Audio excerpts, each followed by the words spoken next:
pharmacy resident Dana Les, and police officer Samuel Jimenez. We want to thank the brave members of the Chicago Police Department and our hospital security team who managed to contain the number of those who were injured or killed. Our hospital staff, who are well trained in emergency preparedness and just completed an active shooter drill last month, effectively protected our patients and other employees. Mercy Hospital regularly plans for emergencies, and just last month we conducted one of these active shooter drills. Tonight we remember these three individuals whose lives were taken by the senseless killing. First, Dr. Tamara O'Neill, an emergency room physician. Excuse me.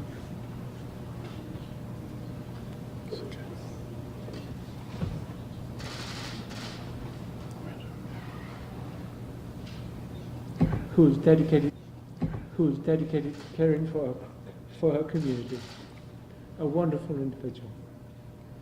Dana Les, a first-year pharmacy resident who is 25 years old, in training to be a pharmacist.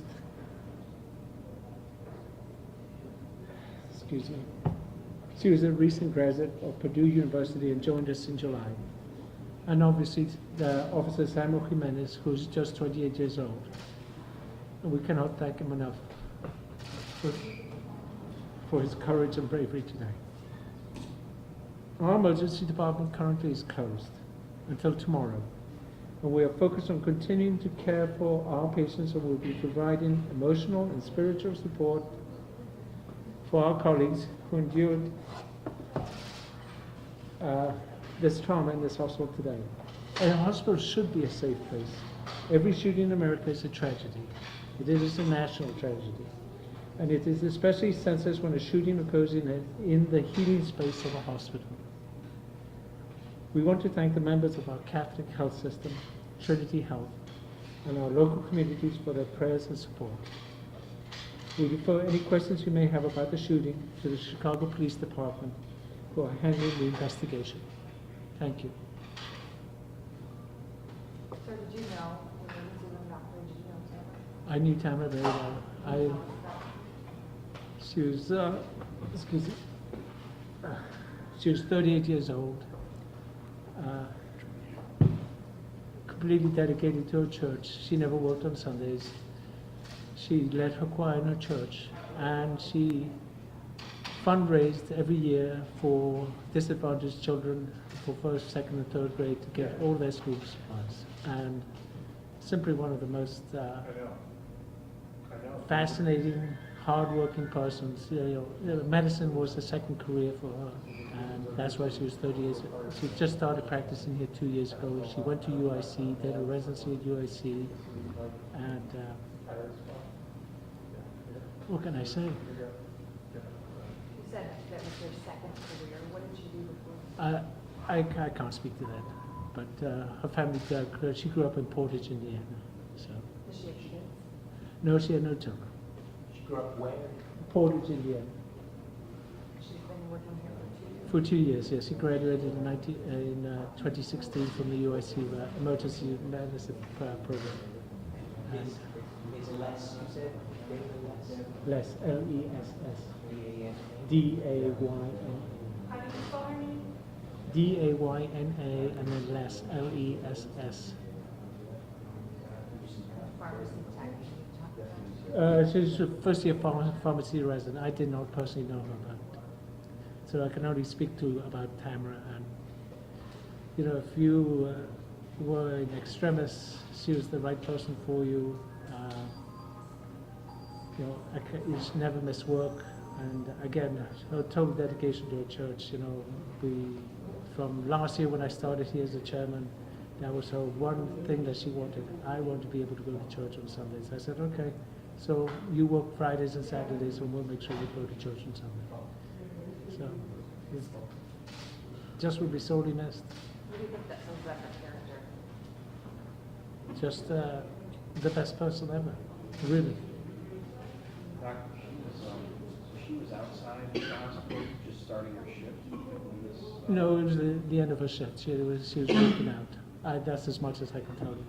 I wasn't here. But she was outside. Yes, as far as I know. the police can give you all of that information. So do you care to say anything?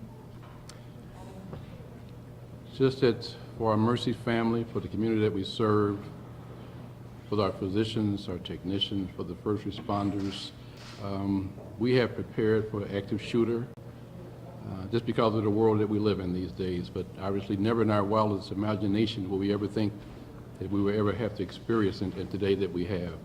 Our hearts go out to the lives that were lost, and we'll all need healing, to say the least. Can you But- talk about the emergency protocols that went into place? Well, first of all, whenever we have an active shooter, we have to close down the doors, make sure all our patients are safe. The staff have been trained to find a safe place, barricade doors, just like we do in schools. So our primary job is to make sure our patients are safe first, and then also our staff. Of course. That's our primary goal. Most of our patients tend to be elderly, very ill, and defenseless. But today's today, we're closed today, but we'll be open tomorrow. We'll still provide the same outstanding care we were doing this morning. And the active shooter drill, we talked to a couple of people that have staff here, I believe in the pharmacy, and they say we've never participated in that, we've never been a part of that. Can you talk about who, with the active shooter drill, who partakes in that? So the active shooter drill that we do at Mercy Hospital is for all the employees, and all are trained in it. That's all I can tell And you. what kind of drill is it? Is it like an active thing where everyone leaves, or can you talk about what? So we have, classroom learning, some internet learning, and then we have, actually we had our first drill maybe about 3-4 weeks ago. And everyone's involved in that? That was a partially, not everyone, no, that was just a special first-time drill. Are Drill. you glad you did that 3-4 weeks ago? We were glad we did that. So, yes, everyone, I was here at the time, and everyone knew to run, hide, and fight. And it's our inclination, I can speak for myself, that you don't feel well when you're hiding. And you want to open up a door, and you want to see what's going on, and you want to help. But everyone did what they were trained to do. Right. All the action happened on that first floor, right? The shooter didn't go in the basement or didn't go. As far as we know, yes, ma'am. About how many patients and staff were in the hospital today? We have about 200 patients in the hospital at this time. Were they all No, we didn't have to evacuate any patients from the immediate hospital. We did from the emergency room department. Everyone was transferred. Can you tell us if the gentleman who was in a domestic relationship with the doctor had been here before, paid visits to the hospital, or had full police? No, not that I'm aware of. Not in the time that I've been here. He had not been here before. No, no. I met the gentleman once, and that's all I can say. So it's just the ER, the ER is closed, the rest of the hospital, like 200 plus patients, they're still being treated. Yes, sir. Can you spell your name again? I'm sorry. My name is Connor, C-O-N-N-O-R. O-R, Connor, the common spelling of Connor. First name. Patrick, Patrick. yes. And sir, can you say and spell your first and last name for us? Last name is Davenport, D-A-V-E-N-P-O-R-T, first name Michael. And your title. I'm the Chief Medical Officer. And your title. I am the chairman of the emergency department and also its medical director. And again, I want to thank the police department. Absolutely. Thank you. Thank you.